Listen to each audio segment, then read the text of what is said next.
bienvenue dans l'émission Paroles de femmes. Cette semaine, nous allons parler du prophétique avec une personne très prophétique, en tout cas on l'espère, Pasteur Joël Spinks. Bonjour, Bonjour Pasteur Annabelle. Joël. Bonjour. Apparemment, tu n'as pas été traumatisé de ta dernière venue puisque tu reviens. Je ne suis pas certain, là. J'ai relâché ma foi pour revenir. Est-ce que ça a été un traumatisme pour lui, Mathilde, de venir dans ton émission? C'est une adaptation, quand même. On avait une belle série sur l'autorité l'autorité du croyant, mais particulièrement de la femme la dernière fois. Et c'était vraiment une très belle série, un très bon sujet. Donc on espère que tu vas faire aussi bien. Je l'espère. Pas de pression, hein? Pas de pression. On va parler d'entrer et de demeurer dans une vie prophétique. Et en fait, le mot prophétique est très à la mode. On l'entend beaucoup dernièrement. Déclaration prophétique, prédication prophétique. Lui ou elle est très prophétique. Et quelquefois, on ne sait plus trop ce que c'est prophétique, la vraie signification. Donc, on va en parler dans cette semaine. Mais aussi, on va parler des abus parce que beaucoup de personnes, ils entendent prophétique tout de suite. Ces personnes se ferment parce qu'il y a eu des mauvaises expériences. Et toi aussi, tu as eu des mauvaises expériences, mais tu as aussi des excellentes expériences. Donc, nous allons surtout parler de la vérité, parce que nous croyons que c'est la vérité qui libère. Amen. Et donc, on va parler de tout ça cette semaine, et je crois que ça va permettre à plusieurs personnes d'entrer dans une nouvelle dimension du prophétique, une nouvelle dimension surnaturelle avec toi, Pasteur Joël. Donc, prophétique, pour commencer, c'est quoi? Bien, gloire à Dieu. Bien, je suis content, premièrement, d'être avec vous. Je pense qu'on va avoir du bon temps dans la parole de Dieu. Et puis, quand on parle du prophétique, je comprends tout à fait ce que tu dis, Annabelle, parce que j'ai été totalement repoussé pendant un certain moment dans ma vie. Mais heureusement, j'ai découvert le sens véritable. Puis c'est ça la question, c'est quoi, ça, le prophétique? Qu'est-ce que ça mange? Mais le prophétique, en fait, c'est simple, c'est le témoignage de Jésus. Dans l'Apocalypse 19, verset 10, le témoignage de Jésus, c'est l'esprit de la prophétie. Donc, c'est de s'exposer à la présence de Dieu, en fait. Et puis, une prophétie, des fois, on s'imagine que c'est de toujours prédire quelque chose, un événement. Dans le monde séculier, des fois, on va parler de Nostradamus, par exemple, les prophéties de la fin des temps. Et on s'imagine que la prophétie, c'est toujours une prédiction. Bon, on peut découvrir des paroles prophétiques qui vont nous prédire l'avenir. Par exemple, on peut lire l'Apocalypse, le livre de Daniel. On va découvrir, par exemple, oui, des prophéties qui concernent notre avenir, la fin des temps. Mais quand on parle de la prophétie ou une parole prophétique, on parle vraiment que Dieu nous parle à nous personnellement. En fait, on peut compliquer les choses et on peut simplifier aussi. Quand je reçois une parole prophétique, Nous, on va simplifier aujourd'hui. Excellent. Ce qu'on veut, en fait, c'est comprendre tout simplement que Dieu veut me parler personnellement. La plus grande parole prophétique que nous avons tous, c'est la parole de Dieu. Donc, toutes les paroles qu'on va entendre, qu'on va recevoir ou qu'on va donner, bien, elles doivent toujours être conformes à la parole de Dieu, certainement, parce que la parole demeure toujours notre autorité. Mais la prophétie, c'est simplement quand Dieu nous parle à nous, personnellement, et puis ça peut être une personne, justement, qui reçoit une parole inspirée. Ce n'est pas une parole que la personne a inventée ou elle a évaluée. Par exemple, j'arrive à l'église, je semble attristé, et là, quelqu'un me voit. Je pense que cette personne a besoin d'être encouragée, ce qui est pas bien. le fruit d'une analyse. C'est exactement ça. C'est pas une pensée qui nous vient humainement. C'est vraiment une pensée divine que l'Esprit de Dieu nous impose. Et puis là, on dit, je sais pas pourquoi, Aurélie, mais Dieu me dit, je ressens dans mon cœur que je dois te dire telle chose. Et puis là, pour toi, tu vas dire, il y a juste Dieu qui peut le savoir. Je pensais que tu allais lui dire que tu recevais qu'elle allait bientôt se marier. On va prophétiser sur ce sujet. Mais en gros, C'était déjà accompli. c'est ça, c'est de recevoir la parole de Dieu pour une personne. Il faut agir par la foi aussi pour ça, parce que des fois, on reçoit une parole, on se dit, mais comment ça, je pense à ça? Pourquoi cette parole vient en moi? Puis je pense aussi, une façon qu'on peut démystifier le prophétique, c'est que Dieu va nous parler simplement avec une pensée qui vient dans notre esprit, peut-être une vision qui est juste une image. C'est quelque chose de simple. Et là, on doit prendre un pas de foi pour savoir qu'est-ce que je vais dire. Et puis, si je donne cette parole, la personne peut confirmer si j'ai bel ou bien entendu de Dieu. Puis si je me trompe, c'est pas la fin du monde. Et du coup, qu'est-ce qu'on entend quand on dit « Ah, cette personne, elle est prophétique » ou « Ça va être une réunion prophétique ». Parce que c'est vrai que, bon, faut le dire, il est un petit peu mis à toutes les sauces en ce moment, ce mot. Mais du coup, est-ce que c'est important est-ce que c'est un mot important? Ou alors, est-ce que... on peut l'employer comme on veut. Ça remplace le mot chrétien. Je pense que c'est certain, Annabelle, comme tu dis, si on on va, par exemple, utiliser un mot qui n'a aucunement rapport avec plein d'événements. Je pense que c'est ça, on contribue en fait à repousser les gens. Donc, je pense qu'il faut faire attention, mais en même temps, nous sommes dans une saison prophétique parce que dans les derniers jours, Dieu nous dit qu'il va répandre de son esprit sur toute chair. Et puis, dans les temps de la fin, on devrait vivre un grand réveil. Et certainement, quand on parle d'un réveil, on parle de la présence de Dieu. Et quand Dieu est là, il va parler, il va nous communiquer des choses. Donc, oui, c'est normal qu'on soit dans cette sorte de mode, si on veut, mais en même temps, c'est la mode de Dieu.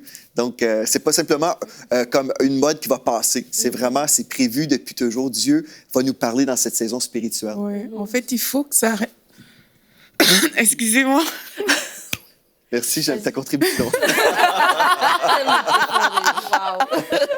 Il faut que ça profond. reste la mode profond. de Dieu, en fait. Ouais. Et moi, c'est ça. Il faut que ça reste la mode de Dieu. Parce que justement, par rapport à ce que Annabelle est en train de partager, c'est qu'on peut très vite se perdre là-dedans, en fait. Juste parce que le mot semble être à la mode, ça semble être bien de le dire réunion prophétique, OK, on va le dire. Mais de ce que je comprends que Pasteur Joël dit vraiment, c'est que il faut que ce soit inspiré par Dieu. C'est pas, on reste pas comme ça et puis on décide que, voilà, on va faire telle chose, mais il faut vraiment que ça vienne de Dieu et que ça reste la mode de Dieu parce que j'ai ce verset-là qui dit poussé par l'esprit, les hommes ont parlé, en fait. On peut pas se lever comme ça et puis on commence à dire des choses, on dit prophétiser, etc., etc. Et je crois que c'est souvent ça qui blesse aussi. C'est que parfois, c'est tellement pensé de nous-mêmes et ça vient pas de Dieu que ça peut créer des dégâts, en fait. Donc, ça doit vraiment rester la mode de Dieu et pas celle de l'homme. Et puis, quelquefois, la surutilisation d'un terme, ça banalise et ça fait qu'on peut avoir des standards qui sont au-dessous du standard biblique et puis on ne se rend pas compte de la puissance qu'il peut y avoir réellement derrière ce mot. Et on se dit, comme tu dis, on va à une réunion prophétique, mais on ne s'attend à rien de spécial. Et on l'a dit cette semaine, on va démystifier et simplifier, mais on va aussi montrer toute la puissance du prophétique parce qu'il y a vraiment une puissance extraordinaire. Et c'est dommage, c'est sûr que quand un mot est surutilisé, que concrètement, on n'expérimente pas la puissance. Alors après, c'est juste des mots et puis je crois que ça ne va pas tout corrompre une réunion si on n'a pas employé exactement le bon mot. Mais c'est juste que quand on parle de prophétique, c'est quand même intéressant de savoir de quoi on parle et puis de pouvoir surtout expérimenter le vrai parce que c'est vrai que si toutes les semaines on se dit je vais à une réunion prophétique et qu'il ne se passe absolument rien, on se dit bah, c'est ça le prophétique, ça sert absolument à rien en fait. Ben, je pense que quand on parle de réunion prophétique, justement, c'est que le message, des fois, Dieu parle tantôt à une personne d'une manière précise, mais des fois, il y a un message donné à l'Église aussi qui encourage tout le corps de Christ parce qu'on sait que la vraie prophétie, ça encourage, ça édifie, ça construit, ça console. Et on sait que Jésus avait vraiment été notre modèle parfait. Lui-même a donné une parole prophétique, entre autres à la femme qui était au puits. Et puis, le fruit de ça, c'était quelque chose de bon. En fait, il l'a pas condamné pour son péché, mais il lui a dit les faits. Et puis après, elle est courue au village et puis elle a dit, venez rencontrer l'homme qui m'a dit toute ma vie, qui a raconté toute ma vie. Et puis après, cette femme-là, toute sa famille est venue au Seigneur. Et puis après, je pense qu'elle est devenue une grande évangéliste.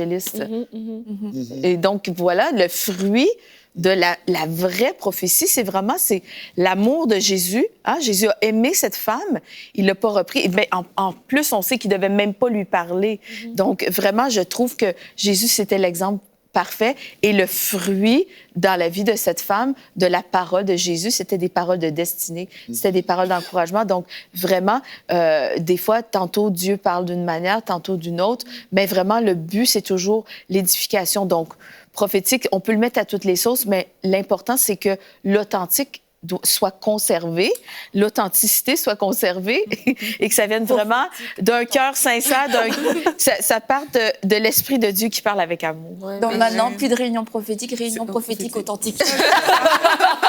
Mais en fait... pardon. Non, je voulais juste dire que Pasteur Joël a dit quelque chose de tellement important au début de son intervention, c'est que ça part de la parole de Dieu. Et c'est ça qui vient faire la distinction, en fait, pour les gens, de savoir, comme il a dit, qu'on est dans les derniers temps et qu'on doit aspirer à la prophétie. La Bible nous le dit d'ailleurs. Mais que pour distinguer, justement, de ne pas juste aller... Parce que des fois, nous-mêmes aussi, en tant que personnes, on va dans les réunions prophétiques et on s'attend à un spectacle. On s'attend à voir des choses...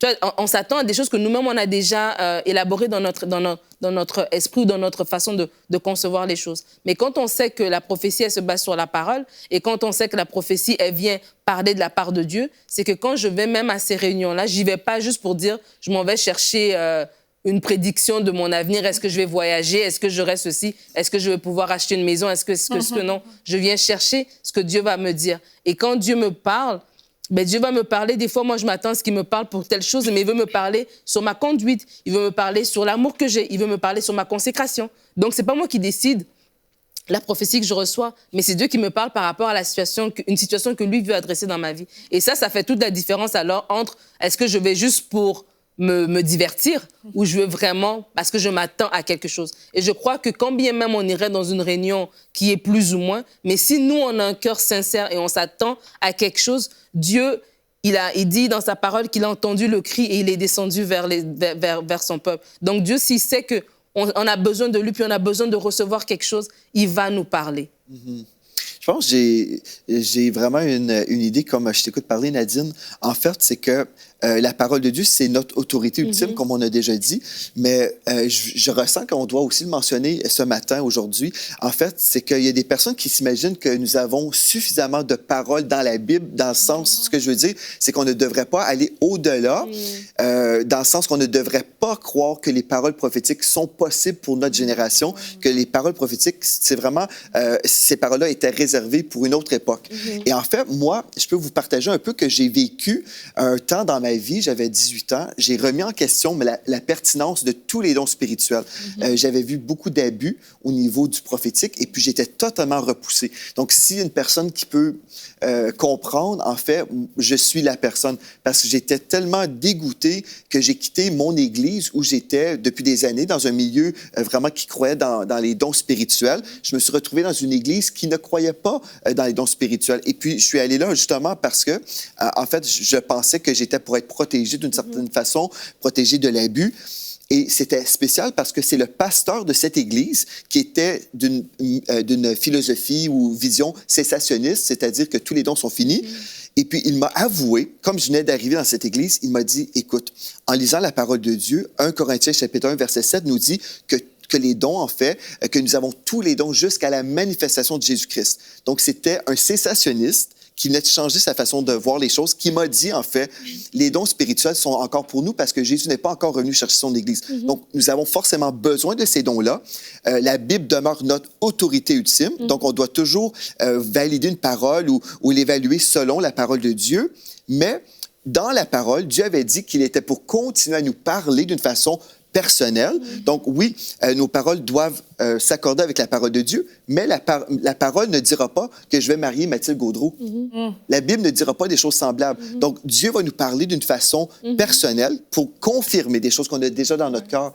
Donc, je voulais juste préciser ça parce que peut-être il y a des gens aujourd'hui qui se disent on n'a pas besoin de prophétie, c'est terminé pour nous, mais 1 Corinthiens 1,7 nous dit le contraire.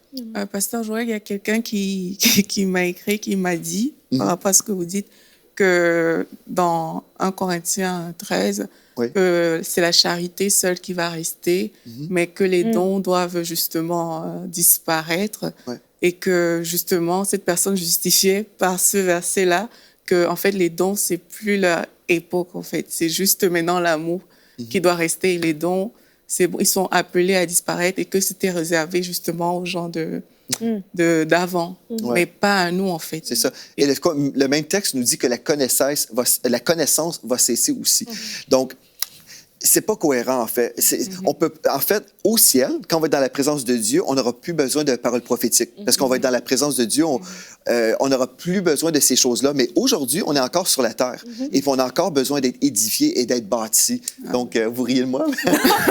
Elle est en train de te complimenter. Elle me regarde, elle me dit... Elle regarde avec Non, mais c'est la réalité. Au ciel, on n'aura plus besoin de ces dons-là, Annabelle. On va être établi. Mais aujourd'hui, on vit sur la terre. On a encore besoin d'être édifié, consolé, exhorté. Donc, si on est cohérent, on va dire bien, OK, si vraiment tous les dons sont terminés, en tout cas, j'ai du mal à comprendre 1 Corinthiens 1,7 qui nous dit le contraire. Donc, je pense qu'on ne peut pas faire violence aux Écritures puis dire, bon, telle chose, ça, c'est fini, mais pas une autre chose. On a encore besoin de connaissances. Bon, bref. En gros, aujourd'hui, je pense qu'on veut parler aux personnes qui aspirent à vivre ces dons-là. Parce que la Bible nous dit aspirer aux dons spirituels. Et je pense que des fois, on a été déçus, on a vu de l'abus et on est repoussé comme j'ai été repoussé. Mais après un certain moment, Dieu peut aussi nous guérir. Et c'est intéressant aussi de savoir que pendant cette période, tu as vécu plus de confusion finalement que quand tu as été exposé peut-être à certains abus au niveau des dons spirituels. Et ça n'a pas été la meilleure période spirituelle de ta vie. Non. En fait, pendant 4 ans, j'ai été dans une église qui ne croyait pas aux dons spirituels. En théorie, sauf le pasteur, lui, il croyait, sauf qu'on n'a jamais rien vu dans cette église-là. Et puis moi, je suis devenu un chrétien totalement intellectuel. J'étais déjà intellectuel avant, mais dans le sens que là, j'ai vraiment comme... Je vivais dans ma tête. Je me remettais en question sur toutes les doctrines. Parce que là, je me disais, si dans mon église où j'ai été élevé, on a fait fausse route sur les dons spirituels, bien, je dois remettre en question, en fait, toutes mes croyances. Donc, j'ai remis en question beaucoup de questions. Et puis, je me souviens, j'étais tourmenté. Je parlais avec ma femme, je disais, mais qu'est-ce que tu penses de tel verset? Qu'est-ce que tu penses de tel autre verset? Et puis Mathilde trouvait ça épuisant d'être mariée avec moi parce que je vivais dans ma tête. Puis un jour, j'ai compris quelque chose. J'étais couché dans mon lit avec ma femme et l'Esprit de Dieu m'a dit, tu vois comment ça se passe pour toi? Tu es triste, malheureux, tu as perdu ta joie. Quand c'est moi qui t'enseigne, c'est doux et léger. Quand c'est moi qui t'enseigne, c'est pas du cassage de crâne. C'est la preuve que c'est pas moi qui t'enseigne en ce moment. Et puis quand j'ai réalisé ça, j'ai dit, Seigneur, ben moi, je remets toutes mes questions entre tes mains. Puis même si je comprendrai simplement un jour au ciel, j'accepte de ne pas comprendre aujourd'hui. Je te remets toutes mes questions. Et comme j'ai remis mes questions au Seigneur, ma femme s'est mise à pleurer parce qu'elle a ressenti un soulagement, Ah mais un oui, poids. c'est incroyable, ça a levé, c'est parti. Et ce qui s'est produit après ça, là, les questions, les réponses, j'avais les réponses comme ça, en parlant avec des gens. Je parlais juste comme ça, puis là, les gens me donnaient, en fait, les réponses aux questions que j'avais pendant 4 ans. C'était juste... Les réponses arrivaient comme ça. J'étais « Oh, merci Seigneur! » Et c'est tellement merveilleux de se laisser diriger, instruit par le Saint-Esprit, plutôt que d'essayer de tout comprendre par notre tête, parce que c'est pas comme ça que Dieu nous enseigne, c'est pas avec des mots de tête. Et je pense que tu l'as remarqué dans les années qu'on suivit parce que tu as vécu en plus des visitations très fortes. Et puis tu as amené ton livre Lumière prophétique. Oui. Et tu en parles dans ton livre Lumière prophétique. Et si tu veux le montrer à nos téléspectatrices, Lumière prophétique est disponible sur EMC et boutique et on va y faire référence plusieurs fois dans la semaine. Mais tu racontes t'en racontes plusieurs, oui, visitations que tu as eues. Tu racontes aussi ton parcours dans ta vie prophétique. Tu racontes un peu justement tout ça et puis comment tu as évolué, comment tu as grandi, puis comment tu y as aspiré et comment aujourd'hui tu baignes dedans. Et tu as fait une vidéo aussi pour EMC où tu parles de ton rêve, de ce que Dieu a mis dans ton cœur, la vision que tu as pour la francophonie, de voir une francophonie qui va vivre un réveil. Et c'est ce que nous croyons toutes ici. Amen. Et on va tout de suite regarder la vidéo.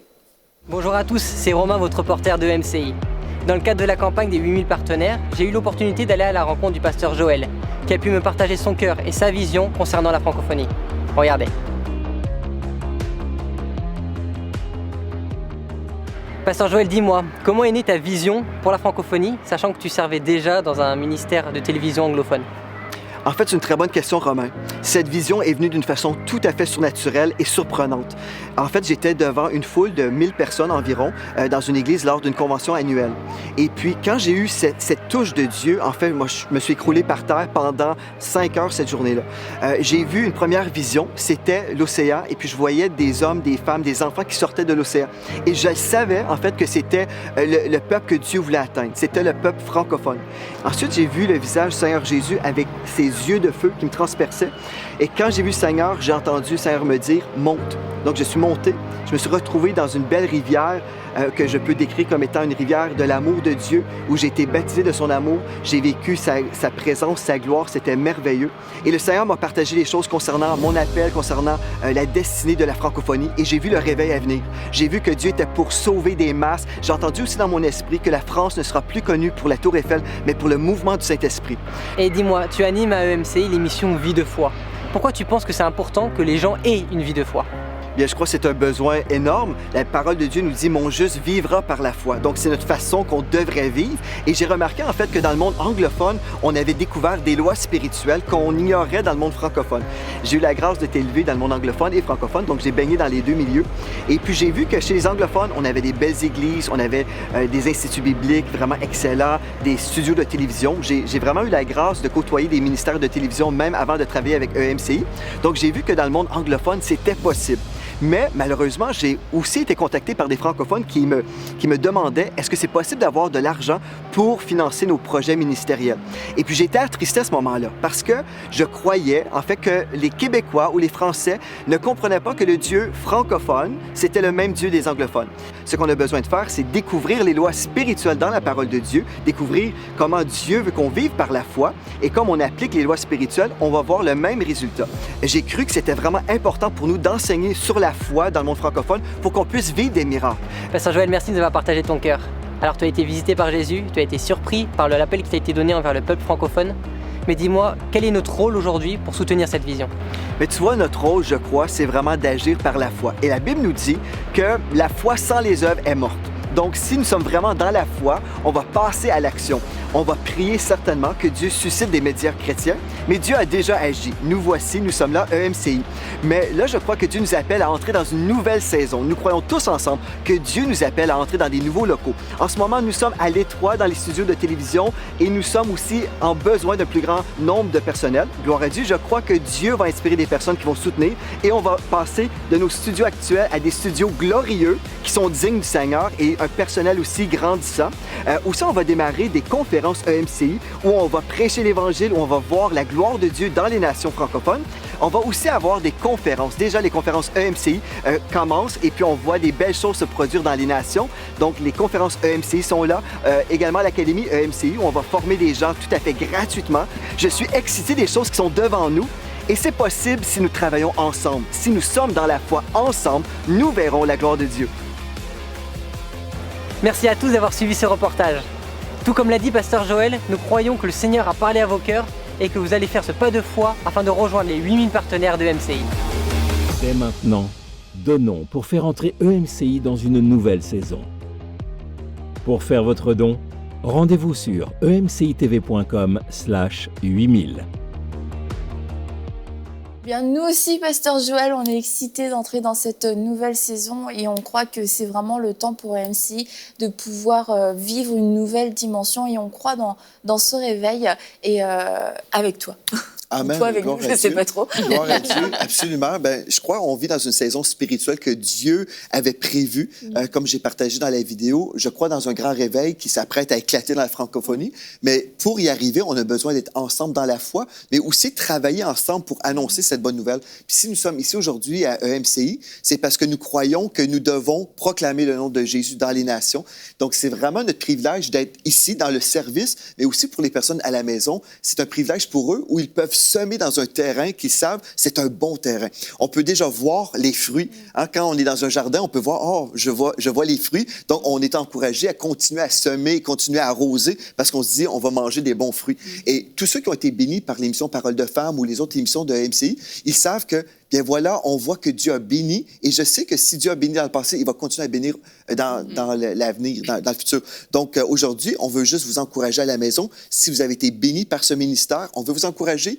Vous pouvez passer à l'action et vraiment croire et agir d'une façon tangible et devenir un partenaire de EMCI en visitant le site web emctv.com/8000. Et puis là, vous allez pouvoir devenir l'un des 8000 nouveaux partenaires pour qu'on puisse ensemble entrer dans cette nouvelle saison. Moi, je crois vraiment que Dieu a préparé des projets de paix pour nous et puis on va voir la gloire de Dieu assurément.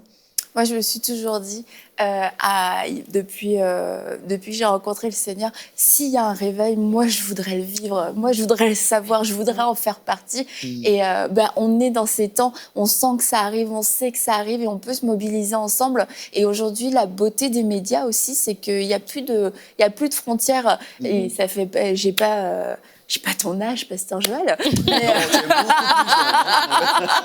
mais quand même, tu vois, à l'époque, je me disais, pour faire une école biblique, c'est sûr, il faudra prendre l'avion. Pour tout faire, j'ai l'impression qu'il aurait fallu partir, aller à l'autre bout du monde. Et aujourd'hui, avec les médias, tout tout est accessible, on peut tous vivre la même chose en même temps, on peut tous vivre un réveil aux quatre coins du monde, toute la francophonie va pouvoir vivre un réveil ensemble, même si géographiquement on n'est pas dans le même lieu. Puis je crois que MCI est un lien justement entre toutes ces nations francophones pour qu'on puisse vivre ce réveil, mais aussi préparer ce réveil. Et préparer, ça veut dire investir pour qu'on puisse se déployer plus...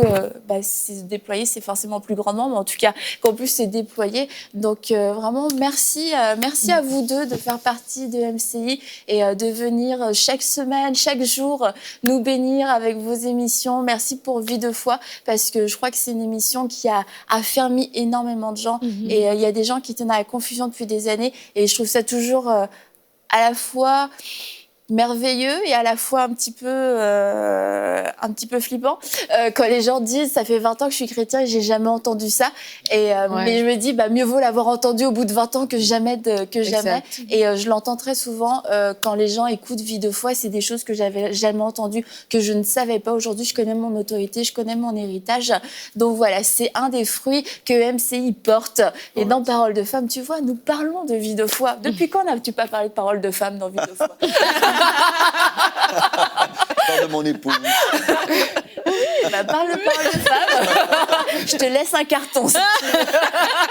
Voilà. Moi, j'ai juste une pensée avant de terminer l'émission, c'est qu'on parle de ce réveil-là. Et cette semaine, on parle du prophétique, mais le prophétique fait partie vraiment de la dimension surnaturelle de Dieu. Et en tant qu'enfant de Dieu et en tant que peuple choisi, on est vraiment appelé à couler et à vivre le surnaturel. Amen. Et je pense vraiment qu'un réveil, assurément, ça implique le surnaturel. Amen. Donc, cette semaine, vraiment, on veut s'ouvrir à toute cette dimension et rester avec nous parce qu'on va parler de ces choses-là, que votre cœur s'élargisse.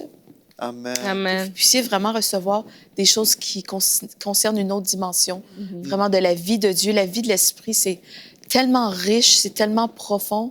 Il y a plein de choses à découvrir. Pasteur Joël, en terminant, est-ce que tu voudrais prier pour les gens qui se disent je veux vivre le surnaturel, je veux plus vivre cette vie sèche, je veux aller plus loin. Amen, gloire à Dieu. Et Père éternel, je veux prier pour chaque personne qui a soif, chaque personne qui est là, qui dirait, moi, je veux vivre plus de ta présence. Ça, nous croyons dans un Dieu surnaturel. Et je prie maintenant pour une visitation surnaturelle sur mes frères et mes sœurs, sur chaque personne qui est là en ce moment, qui a soif, qui veut vivre ta présence, pour aller à un autre niveau dans ta gloire, pour vivre vraiment cette vie surnaturelle que tu as préparée pour nous. On te remercie, Seigneur Dieu, parce que nous croyons aujourd'hui même, tu vas parler, tu vas visiter par ton Saint-Esprit. On a prié dans le nom de Jésus. Amen et amen. Amen. Merci beaucoup. On va continuer demain. On va encore aller plus loin. On va voir comment s'ouvrir au prophétique. Et tu vas nous raconter comment toi, tu as fait tes vrais premiers pas.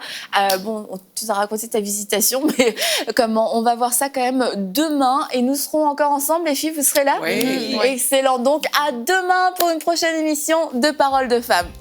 8000 partenaires, c'est le nombre de personnes dont EMCI a besoin pour annoncer l'Évangile dans encore plus de maisons dans toute la francophonie. Accepteriez-vous à votre tour de devenir partenaire d'EMCI dès aujourd'hui?